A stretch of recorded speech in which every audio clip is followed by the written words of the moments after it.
अस्सलाम वालेकुम। उम्मीद है आप सब लोग खैरियत से होंगे।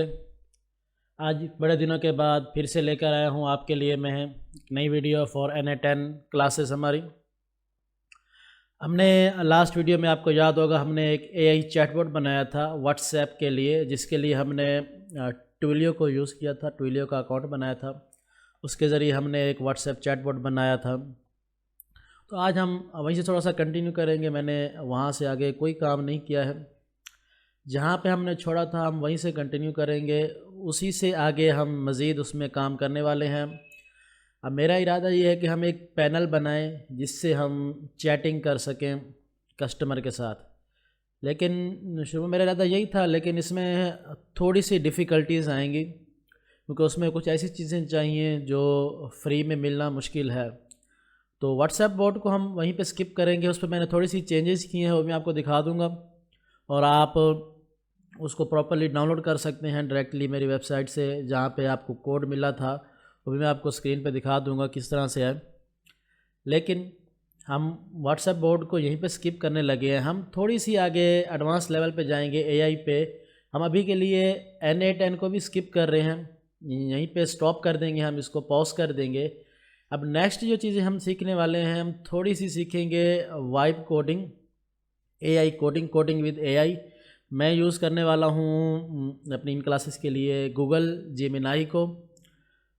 वैसे तो मैं यूजुअली चैट GPT को यूज़ करता हूँ, लेकिन मेरे पास चैट GPT प्रीमियम है, तो थोड़ी सी मुश्किल हो सकती है आपको उसको यूज़ करने में, क्योंकि मुझे रिज़ल्ट कुछ और मिलेगा और आपको कुछ और मिलेगा। मैं जेमिनाई को इसलिए यूज़ कर रहा हूँ कि मेरे पास भी जेमिनाई फ्री है, आपके पास भी जेमिनाई फ्री है। हम उसी को यूज़ करेंगे, उसी को लेके आगे चलेंगे।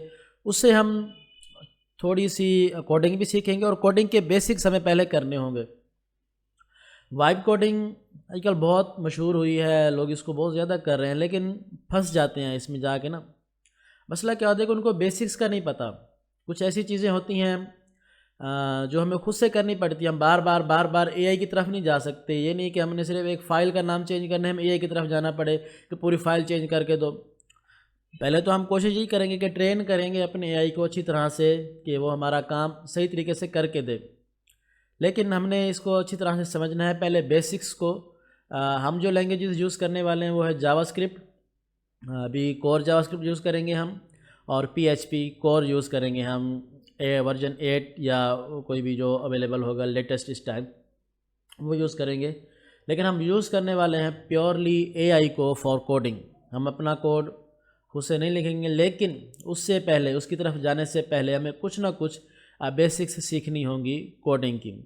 तो पहले मैं आपको दिखा देता हूँ कि मैंने AI चैटबॉट के अंदर क्या चेंजेस किए हैं, और अभी के लिए हम कह सकते हैं कि हमारा ये वर्किंग चैटबॉट है। इसमें थोड़ी सी हमें ये चेंजेस करनी होंगी कि जब यूज़र कहे कि ह्यूमन चैट मुझे चाहिए अब, तो क्या करना है। तो उसके लिए हम पैनल बनाएंगे बाद में जाके, कोडिंग सीखने के बाद। थोड़ी सी कोडिंग सीख लें हम, थोड़ी सी कोडिंग हम सीख के उसके बाद हम बनाएंगे अपना पैनल फॉर चैटिंग, जिसमें मल्टीपल एजेंट्स होंगे, वो बैठ के चैट करेंगे। ना कस्टमर की डिटेल शो होगी, ना कस्टमर को एजेंट की डिटेल शो होगी। हमने इस तरह से सिक्योर पैनल बनाना है और कंपनी ब्रांडेड पैनल बनाना है। तो ये जब पैनल बन जाएगा हमारा, तो ये हमारा एक कंप्लीट प्रोडक्ट हो जाएगा जिसको हम सेल भी कर सकते हैं। तो अभी भी मुझसे काफ़ी लोग पूछ रहे थे कि इसका फ़ायदा क्या है। तो लास्ट क्लास में समझ आ जाना चाहिए अच्छी तरह से कि फ़ायदा क्या है। हमने चैटबॉट जो बनाया है वो क्या कर सकता है, उसको कितना हम ट्रेन कर सकते हैं, जितना उसको ट्रेन करेंगे वो उतना काम कर सकता है। और एक क्वेश्चन और था मेरे पास कि NA10 का ना ट्रायल एक्सपायर हो गया हमारे पास। तो सिंपल सा सोल्यूशन है, कोई मसला ही नहीं है। आपने जाना है, आपने दूसरे ईमेल पे नया अकाउंट बना लेना है, उसको यूज़ करें। हाँ, ट्रायल जब एक्सपायर हुआ है तो आप अपने वर्क फ्लोज़ को डाउनलोड कर सकते हैं। तो आइए चलते हैं स्क्रीन पे और देखते हैं किस तरह वर्क फ्लो को डाउनलोड कर सकते हैं, किस तरह इंपोर्ट कर सकते हैं। और नया अकाउंट बनाना तो आपको आता ही है NA10 का। तो चलिए चलते हैं स्क्रीन पे।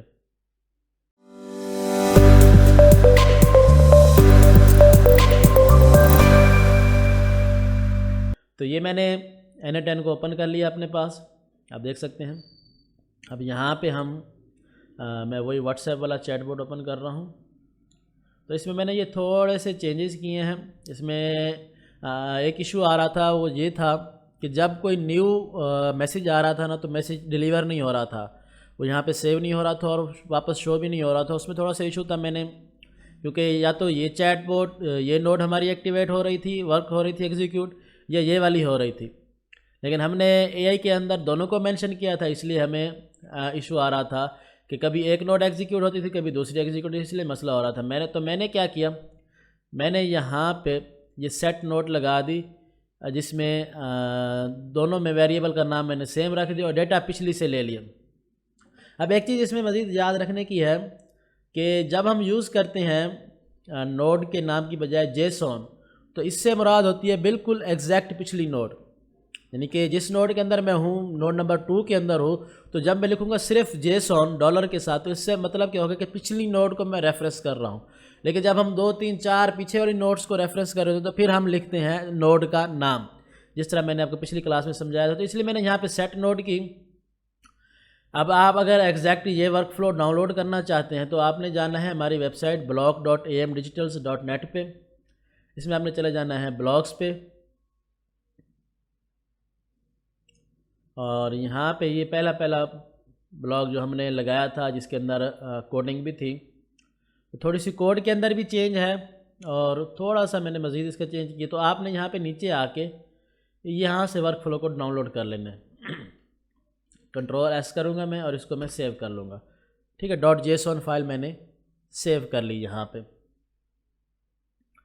अब हम अगर अपने पुराना N10 जो हमारा एक्सपायर हो गया ट्रायल, वहाँ से डाउनलोड करना चाहते हैं, तो हम यहाँ पे सिंपली उस वर्क फ्लो में जाएंगे। जब एक्सपायर हो जाएगा तो ऑप्शन होगा आपके पास डाउनलोड करने का, आप यहाँ से इसको डाउनलोड कर सकते हैं। तो वही JSON फाइल डाउनलोड होगी जो मैंने अभी की। ठीक है, अब हम जाएंगे न्यू वर्क फ्लो में, क्रिएट वर्क फ्लो, और यहाँ पे आप कर लेंगे इंपोर्ट फ्रॉम फाइल या इंपोर्ट फ्रॉम URL। अब इंपोर्ट फ्रॉम URL में ये URL कॉपी करेंगे आप, इंपोर्ट फ्रॉम URL, यहाँ पे URL पेस्ट करेंगे, इंपोर्ट। अच्छा, ये नहीं आया तो इंपोर्ट फ्रॉम फाइल ही हमें करना पड़ेगा। मैंने वो फाइल सेलेक्ट की और ये देखें मेरा पूरा का पूरा वर्क फ्लो यहाँ पे आ चुका है। अब सेव, पब्लिश वगैरह ये सारी चीज़ें मैं पहले एक्सप्लेन कर चुका हूँ, मुझे दोबारा से एक्सप्लेन करने की ज़रूरत नहीं है इन चीज़ों को। तो अब आगे बढ़ते हैं हम अपनी थोड़ी सी वाइब कोडिंग की तरफ। तो जैसे कि मैंने पहले बताया, मैं यूज़ करने वाला हूँ जेमिनाई को, तो हम जेमिनाई यूज़ करेंगे। ठीक है, मैंने जेमिनाई को ओपन कर लिया। अब यहाँ पे हम पहले थोड़ा सा एक्सप्लेन करेंगे कि हमें किस तरह का प्रोजेक्ट चाहिए, क्या कोड चाहिए, हम क्या लिखना चाह रहे हैं। लेकिन उससे पहले थोड़ा सा एक और इशू है, कुछ और चीज़ें हमें चाहिए होंगी। अब हमने कोड लिखना है तो हमें चाहिए कोड एडिटर, और मैं डायरेक्टली अभी AI कोडिंग टूल्स की तरफ, जिस तरह लवेबल है या उस तरफ मैं नहीं जा रहा। अभी मैं आपको कस्टम कोड लिखना सिखाना चाहता हूँ, कि अपनी मर्ज़ी से भी आप कोड लिख सकें। ये ना हो कि कोड तो मिल गया आपको लेकिन पता ही ना हो हमने क्या लिखा है। तो थोड़े से बेसिक्स हम सीखेंगे पहले। इसकी तरफ जाने से पहले थोड़े से जो 2-4 मिनट के अंदर मैं इस चीज़ को एक्सप्लेन कर दूंगा आपके लिए आसानी से। तो एक टूल चाहिए होगा हमें जिसका नाम है VS code, visual studio code. इसको अपन डाउनलोड करके इंस्टॉल कर लेना है। ये कुछ इस तरह का इंटरफेस आपको दिखेगा, इस तरह का इंटरफेस आपको दिखेगा। आपने इसको डाउनलोड कर लेना। अब हम यहाँ पे बनाएंगे एक न्यू फाइल। अब फाइल का नाम देना है हमने, और फाइल के नाम में जो बहुत और मोस्ट इम्पॉर्टेंट चीज़ होती है वो होती है फाइल की एक्सटेंशन। वो लाजमी हमने देनी है। अब वो डिपेंड करेगी कि हम कौन सा कोड लिख रहे हैं। अगर हम तो लिख रहे हैं जावास्क्रिप्ट का कोड, तो हमारी एक्सटेंशन होगी फाइल नेम .js। फाइल अपनी मर्ज़ी से हम देंगे .js। अगर हम PHP का कोड लिख रहे हैं तो हमारी फाइल नेम होगी .php। इसी तरह हम स्टाइलिंग के लिए वेब ऐप्स अगर बनाएंगे, यानी कि वेब बेस्ड अगर ऐप्स बना रहे हैं, तो उसमें HTML CSS लिखेंगे हम। अब HTML और CSS दोनों PHP फाइल के अंदर आ सकती हैं। जावास्क्रिप्ट भी PHP फाइल के अंदर आ सकती है, उनके एक अलग से टैग्स होते हैं। हम तो HTML को नॉर्मली हम HTML टैग के अंदर लिखते हैं, CSS को स्टाइल टैग के अंदर लिखते हैं, जावास्क्रिप्ट को हम स्क्रिप्ट टैग के अंदर लिखते हैं, और PHP उसके अपना एक स्टार्टिंग और एंडिंग पॉइंट होता है। तो इन शॉर्ट, अगर हम PHP का कोड लिख रहे हैं तो उस PHP की फ़ाइल के अंदर HTML भी आ सकती है, CS भी आ सकती है, जावास्क्रिप्ट भी आ सकती है, PHP भी आ सकती है। चारों चीज़ें आ सकती हैं एक ही फ़ाइल के अंदर। तो पहले हमने ये फ़ाइल अपनी डाउनलोड कर ली, VS कोड हमने डाउनलोड करके इंस्टॉल कर लिया, ओपन कर लिया। अब चलते हैं हम चैट जीपीटी के पास, हाँ जेमिनी के पास, सॉरी। अब हमने लेना क्या है, क्या करना है हमने यहाँ से, तो हम देखते हैं यहाँ पे create a file for me using JS PHP ही मैं इसको बोलूँगा, ये HTML वगैरह जहाँ पे ज़रूरी होगी ये खुद ही लिख देगा। Using JS PHP where I will send web hook data via post method, this file receives data for me and displays on page in real time। ठीक है, अब मैंने क्या बोला इसको कि JS या PHP का कोड ऐसा लिख के दो कि मैं वहाँ पे डेटा सेंड करूँ। अब शुरू की क्लास में मैंने आपको बताया था कि वेब हुक होता है डेटा एक जगह से दूसरी जगह सेंड करने के लिए। अब हम वेब हुक ही सेंड करेंगे। अब मैंने इसको रियल टाइम क्यों बोला है कि रियल टाइम में ही मुझे डिस्प्ले कराना है, तुमने डेटा मुझे रिफ़्रेश ना करना पड़े। ठीक है, अब मैंने इसको बोल दिया, अब ये मुझे कोड लिख देगा, मैं एंटर दबाऊंगा।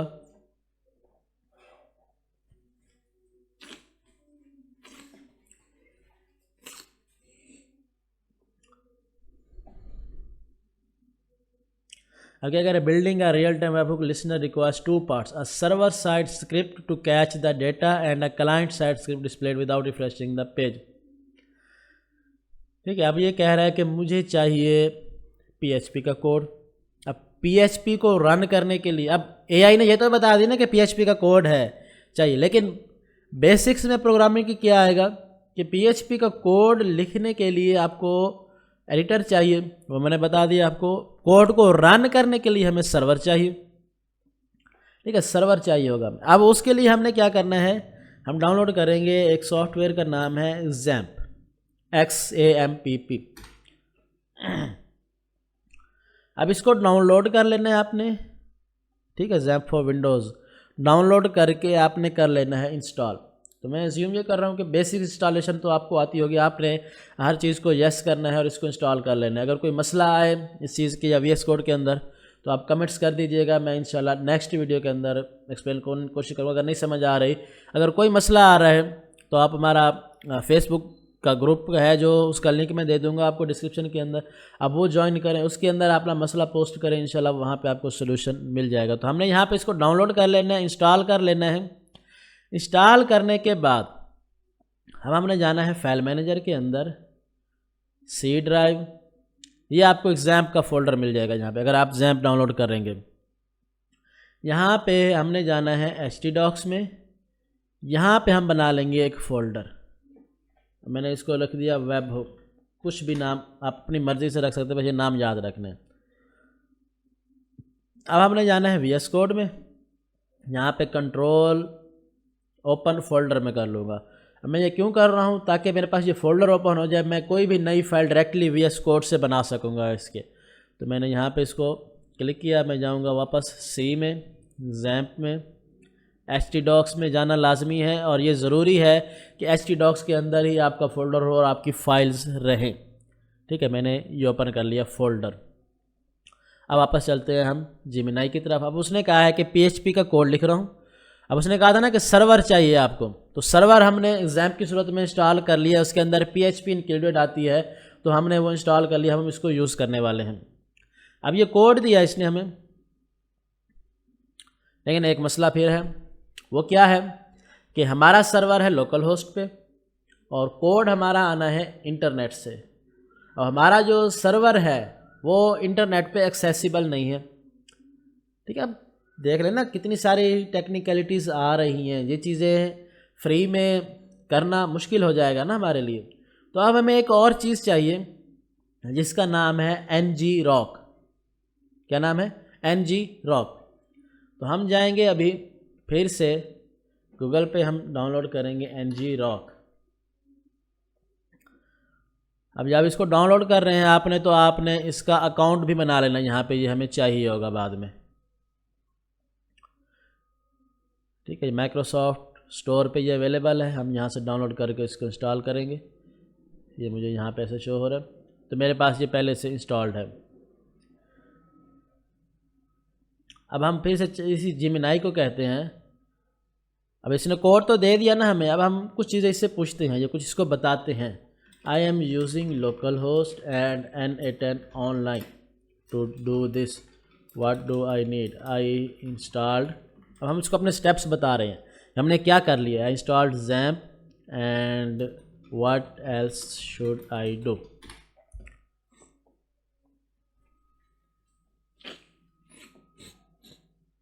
ठीक है, कह रहा है n10 क्लाउड एंड जैम्प, क्योंकि हम n10 क्लाउड यूज़ कर रहे हैं। ये देखें, इसने भी वही ngrok सजेस्ट किया है।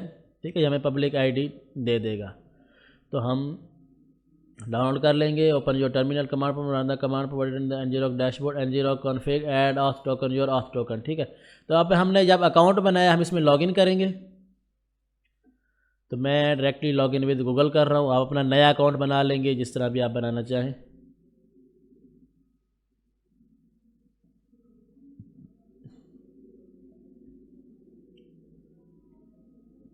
अब हमने यहाँ पे ढूंढना है ऑथ टोकन।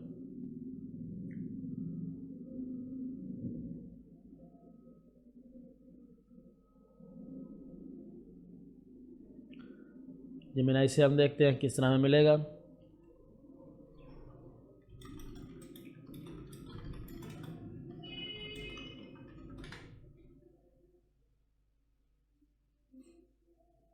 डैशबोर्ड करें, left hand side bar look for cloud edge और टनल सेक्शन।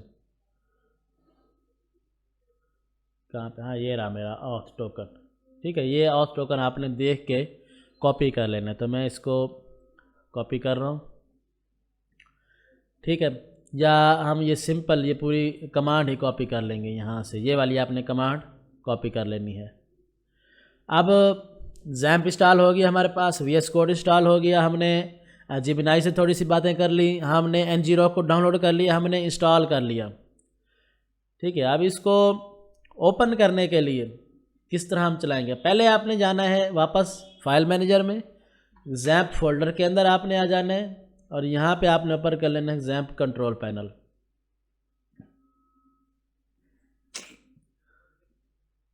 यहाँ पे अपाचे, ये देखें यहाँ पे मैंने अपाचे को स्टार्ट कर लिया, और अभी के लिए हम सिर्फ अपाचे को स्टार्ट करेंगे। अब हमने दबाना है कीबोर्ड से Windows+R,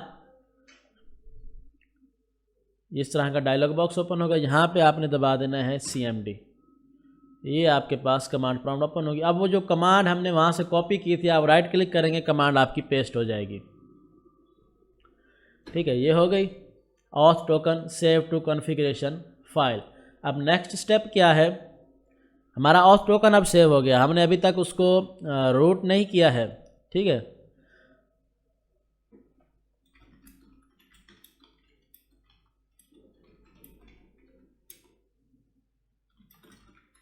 क्योंकि हमने स्टार्ट करना है इसको। तो मैं जेमिनी से इसलिए पूछ रहा हूँ ताकि आपको भी पता लगे कि हम AI से किस किस तरह के क्वेश्चंस कर सकते हैं और वो क्या क्या सॉल्यूशंस हमें दे सकता है। तो स्टार्ट टू एंड हमने अपना सर्वर जो है बना के अब हम उसको स्टार्ट करेंगे।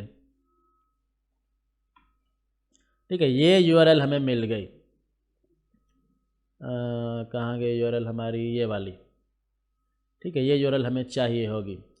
ठीक है, तो आप स्टेप्स नोट कर लें, फिर से रिपीट कर रहा हूँ। सबसे पहले हमें चाहिए VS कोड, उसके बाद हमें चाहिए जैम्प, उसके बाद हमें चाहिए ngrok। ये तीन चीज़ें हमने इंस्टॉल करनी है अपने सिस्टम पे। फिर इन स्टेप्स को रिपीट करना है। कोई चीज़ ना समझ आए, कोशिश करें आप जेमिनी से पूछें, AI से पूछें, इससे ना आपका AI भी ट्रेन होगा आपके मुताबिक, और आपको भी पता चलेगा कि हम क्या क्या मज़ीद AI से पूछ सकते हैं। ठीक है, अब हमारा सर्वर स्टार्ट हो चुका है। अब वापस हम इसको कहते हैं now give me the code and the webhook code as well to send data.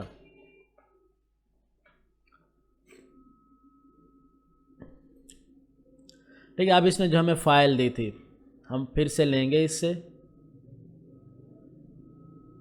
अब ये हमें दे रहा है दो फाइल्स। ठीक है, एक तो है webhook.php और एक है हमारी index.php। ठीक है, हमने फ़ोल्डर ओपन किया था यहाँ पे, तो हम यहाँ पे दो फाइल्स अब बना लेंगे। यहाँ पे क्लिक करके webhook.php और फिर से मैं index.php, दो फाइल्स मैंने बना ली। अब ये मेरी उसी फोल्डर के अंदर बनी है जो मैंने htdocs के अंदर बनाया था। ये फ़ोल्डर ओपन करने का मुझे फ़ायदा हुआ, तो मैं ये webhook.php को कॉपी करूँगा, मैंने इसमें डाला, Ctrl+S से सेव कर दिया। और मैंने दूसरी फाइल index.php को ओपन किया और मैंने index.php में सेव कर दिया। ठीक है, ये मेरा डेटा सारा सेव हो चुका है। तो अब देखते हैं हमने नेक्स्ट क्या करना है। ठीक है, अब कह रहा है कि मेथड पोस्ट। अब N10 में याद होगा हम डेटा रिसीव के लिए या सेंड के लिए मेथड सेलेक्ट करते थे, तो ये पोस्ट मेथड और URL हमें ये दे रहा है। अब ये URL हमारी क्या होगी, जो हमें यहाँ पे कमांड प्रॉम्प्ट में मिली थी। तो आपने इसको सिलेक्ट करना है, ये यहाँ तक। ठीक है, इसको ब्राउज़र में पेस्ट करेंगे। अब हमने जो फोल्डर का नाम रखा था htdocs के अंदर, तो हमारी ये जो रूट फाइल है, रूट फोल्डर है, ये हमारा htdocs वाला फोल्डर हो गया। हमने अंदर जो नाम रखा था वो था webhook। अब वो क्या कह रहा है कि स्लैश क्या करना है हमने, webhook.php। ठीक है, webhook.php ये हमारी URL है जिस पे हम डेटा सेंड करेंगे। ठीक है, अब मैं इसको साइड पे रख के यहाँ पे दूसरी फाइल अपनी index.php जो थी मैं वो भी ओपन कर लेता हूँ। ठीक है, यहाँ पे हमें डेटा डिस्प्ले होगा। अब देखते हैं हम किस तरह डेटा सेंड करेंगे। अब चलेंगे हम Na10 के अंदर, न्यू वर्क फ्लो। अब अभी तक हम Na10 में डेटा रिसीव कर रहे थे। अब हमने कुछ बेसिक्स ऑफ कोडिंग भी सीख लिए, प्रोग्रामिंग, और हम डेटा अब सेंड करेंगे। तो मैं यहाँ पे इसको करूँगा ट्रिगर मैनुअली। और अब डेटा सेंड करने के लिए यूज़ होते हैं हमारे पास HTTP रिक्वेस्ट। मेथड हमारा था पोस्ट, URL है हमारी ये वाली, ऑथेंटिकेशन कोई नहीं, सेंड बॉडी में हम डेटा अब सेंड करेंगे टेस्ट। अब मैं इसको करूँगा एग्जीक्यूट। ठीक है, स्टेटस क्या हुआ, सक्सेस डेटा सेव्ड। यहाँ पे देखिए हमें डेटा मिल गया। जब हम रिसीव कर रहे थे हमें इसी तरह से डेटा कुछ शो होता था ना, इसी तरह से हमें। अब इसको बोलते हैं JSON। अब इसमें भी कुछ थोड़े से रूल्स हैं। JSON का डेटा हमेशा कर्ली ब्रेसेस के अंदर होगा, जो ब्रैकेट्स इस तरह की होती हैं जो हमें नज़र आ रही है स्क्रीन पे, और कॉमा के अंदर ही वेरिएबल का नाम होगा और कॉलन के बाद कॉमा के अंदर ही वैल्यू होगी। ये होता है JSON का स्टैंडर्ड फॉर्मेट।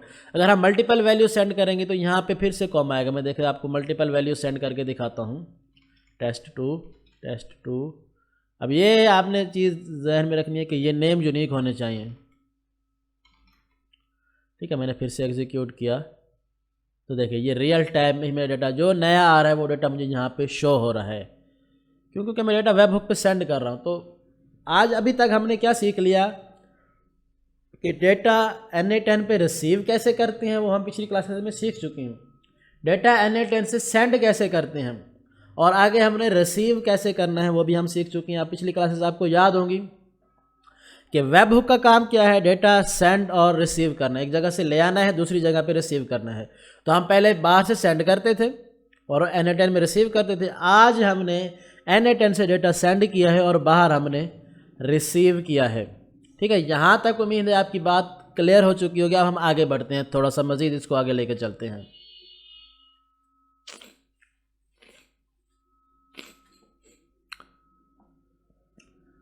ठीक है, अब यहाँ तक हमने क्या किया, डेटा रिसीव कर लिया। अब ये था हमारा बेसिक्स ऑफ कोड। अब कुछ चीज़ें मैं आपको बता रहा हूँ जो आपने याद रखनी है, और थोड़ी सी खुश्क होती हैं ये चीज़ें, लेकिन इन चीज़ों को जहन में रखना है तो आप अच्छे प्रोग्रामर बन पाएंगे, अच्छी कोडिंग आप कर पाएंगे।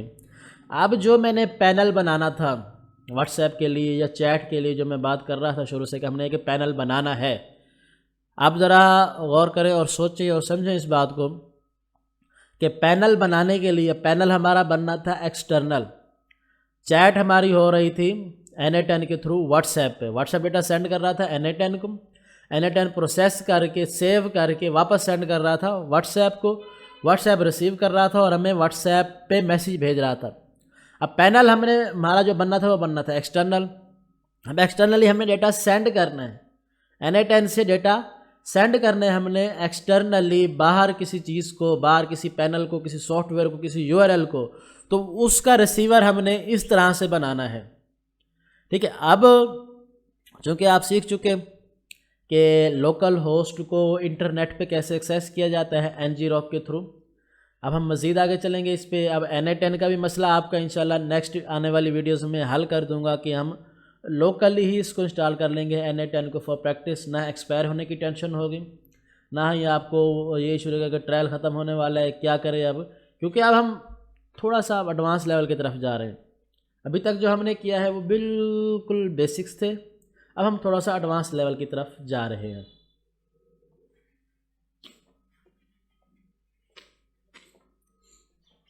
थोड़ा सा एडवांस लेवल की तरफ जाएंगे हम। तो हमने बेसिक्स ऑफ कोडिंग सीखे, हमने थोड़ी सी प्रोग्रामिंग की है, हमने कुछ चीज़ों को समझा है कि PHP किस तरह लिखी जाती है, जावास्क्रिप्ट किस तरह लिखी जाती है।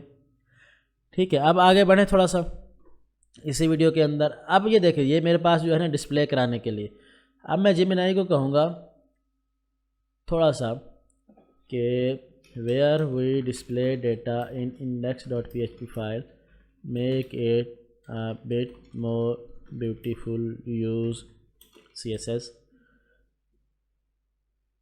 And some animation. ठीक है, अब ये थोड़ा सा उसको मज़ीद ब्यूटीफुल करके देगा। अब मैं फिर इस कोड को एक्सप्लेन करता हूँ अभी आपको। हम थोड़ा कोड ले लें, ये मैंने कॉपी किया, मैंने index.php में पेस्ट करना है, इसको सेव।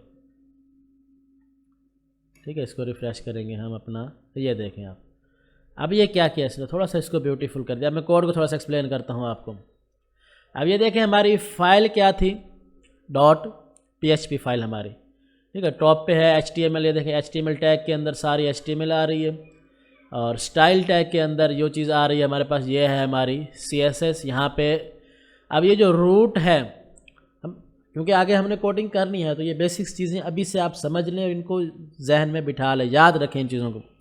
अब ये जो रूट है स्टाइल के अंदर, ये किस लिए होता है, ये स्टाइलिंग के वेरिएबल्स डिफाइन करने के लिए। ठीक है, जैसे कि यहाँ पे BG कलर दिया, कार्ड BG, कार्ड का बैकग्राउंड, टेक्स्ट कलर का वेरिएबल, ये 2 दफ़ा जो माइनस दिया है या हाइफन बोलते हैं इसको, जो दिया है ये वेरिएबल डिफ़ाइन करने के लिए है। अब हर लैंग्वेज के अपने मेथड्स होंगे, CSS के अंदर वेरिएबल इस तरह डिफ़ाइन होते हैं। ठीक है, ये हमने यहाँ पे वेरिएबल डिफ़ाइन किए हैं जेमिनी ने। ठीक है, और फिर ये बॉडी है जो सिलेक्टर है, यहाँ पे जो बॉडी लिखा है ये इफ़ेक्ट करेगा यहाँ पे, इस बॉडी पे जो कुछ इसके अंदर आएगा इस पे इफ़ेक्ट करेगा। इसी तरह जब डॉट आएगा तो इसका मतलब है कि कहीं पे डैशबोर्ड नाम की क्लास होगी। जैसे मैं यहाँ पे Ctrl+F दबा के अगर सर्च करूँ, ठीक है, यहाँ पे क्लास के अंदर डैशबोर्ड लिखा है, वहाँ पे डॉट के साथ उसको सिलेक्ट किया है, तो डॉट जब आएगा इसका मतलब क्या है कि कहीं पे क्लास मौजूद होगी। और अगर बगैर डॉट के, बगैर किसी सिम्टम के आएगा तो इसका मतलब है कि वो उस नाम से डायरेक्टली टैग मौजूद होगा। जैसे कि मैं यहाँ पे हेडर सर्च करता हूँ, ठीक है, तो ये देखें लेस देन और ग्रेटर देन ब्रैकेट साइन के अंदर हेडर मौजूद है, तो डायरेक्टली नाम आएगा CSS के अंदर तो मतलब टैग होगा। डायरेक्टली डॉट आ रहा है तो मतलब क्लास किसी एलिमेंट को दी होगी। तो ये चीज़ें आपने याद रखनी है और जहन में रखनी है, ये आगे फ्यूचर में चल के आपको काम आने वाली हैं। ठीक है, अब यहाँ पे देखें स्टाइल में यहाँ तक स्टाइल क्लोज हुआ, क्लोजिंग में हमेशा बैकस्लैश आती है या फॉरवर्ड स्लैश आती है, इसको बोलते हैं। तो ये जब यहाँ से शुरू हो रहा है वहाँ पे टैग का नाम होगा जैसे स्टाइल, और यहाँ पे ख़त्म हो रहा है वहाँ पे स्लैश होगी उसके अंदर। फिर ये हेड क्लोज हुआ, बॉडी शुरू हुई, और जो चीज़ें डिस्प्ले नहीं होने वाली वो हेड में हैं, जो चीज़ें डिस्प्ले होने वाली हैं और फिर उनकी स्टाइलिंग हेड के अंदर है, और चीज़ें बजाते खुद इंडिकेट सेल्फ वो बॉडी के अंदर रहेंगी हमारे पास। तो ये कोड है हमारा, और फिर यहाँ से हमारा शुरू हो रहा है स्क्रिप्ट, जो कि जावास्क्रिप्ट का कोड है। थोड़ी सी इसके अंदर एनिमेशन ऐड करने के लिए जेमिनी ने हमें दिया है, और ये क्या करेगा, polling every 1.5 seconds for snappier response, के हर 1.5 सेकेंड के बाद चेक कर रहा है कि नया डेटा आ रहा है तो ये हमें वो डिस्प्ले करा देगा उसी तरह से। अब हम एक और डेटा सेंड करते हैं यहाँ से, टेस्ट 4 मैंने एग्जीक्यूट किया। अब देखें यहाँ पे थोड़ा सा स्नैप हो के आ रहा है। अब मैं यहाँ पे एक चीज़ करता हूँ, इसमें है add tab to new split view, और यहाँ पे मैं सिलेक्ट करूँगा NA10 को। ठीक है, ये नया फीचर आया है क्रोम के लेटेस्ट वर्जन के अंदर, हम स्प्लिट टैब कर सकते हैं, दोनों टैब्स को मैं एक साथ देख सकता हूँ। तो यहाँ पे मैं फिर से करूँगा इस पर एग्जीक्यूट स्टेप। ठीक है, अब ये हर 1.5 सेकंड के बाद स्नैप के साथ, यानी कि थोड़ा सा स्क्रीनशॉट टाइप स्नैप के साथ हमें डेटा शो हो रहा है, जो कि जावास्क्रिप्ट की वजह से हमारे पास आ रहा है। ठीक है, यहाँ तक उम्मीद है आपको समझ आ गई होगी। तो मैंने वापस उसको सेपरेट कर दिया, तो यहाँ पे मेरे पास ये NA10 है और यहाँ पे ये डेटा है। तो यहाँ तक उम्मीद है आपको समझ आ गई कोडिंग किस तरह करनी है, हमने डेटा किस तरह से हमने बाहर भेजना है, बाहर रिसीव कैसे करना है, हमने यहाँ तक ये चीज़ समझ ली। इस चीज़ की आप अच्छे से प्रैक्टिस करें और जेमिनी के साथ मज़ीद थोड़ा सा खेलें कि जब मुझे डेटा आए तो इस तरह कर दो कि डेटा आया, वापस सेंड कर सकते हो आप NA10 को, डेटा को प्रोसेस करा के, या कहीं भी आप सेव कराना चाहें। तो थोड़ा सा आप जेमिनी के साथ प्रैक्टिस करें इस चीज़ की अच्छी तरह से। आने वाली नेक्स्ट वीडियो के अंदर हम मज़ीद थोड़ी सी कोडिंग करेंगे, हम अपना पैनल बनाना शुरू कर देंगे व्हाट्सएप चैट के। मेरे ख्याल में इतना काफ़ी है, इसकी अच्छी तरह से प्रैक्टिस करें, आप देखें, इसको समझें और कुछ मज़ीद एक्सप्लोर करने की कोशिश करें। कोडिंग लिखवाएं, XAMPP डाउनलोड करना सिखा दिया मैंने, ऑनलाइन करना सिखा दिया, VS कोड इंस्टॉल करना कर लिया हमने, किस तरह से उसको करना है। तो अगर ना समझ आए कोई चीज़, डिस्क्रिप्शन के अंदर आपको फेसबुक का ग्रुप का लिंक मिल जाएगा, आपने उसको ज्वाइन कर लेना है। उसके अंदर पूछें क्वेश्चंस, कोई मसला आए आप बताएं हमें, इंशाल्लाह उसको सॉल्व कर दिया जाएगा आपके लिए।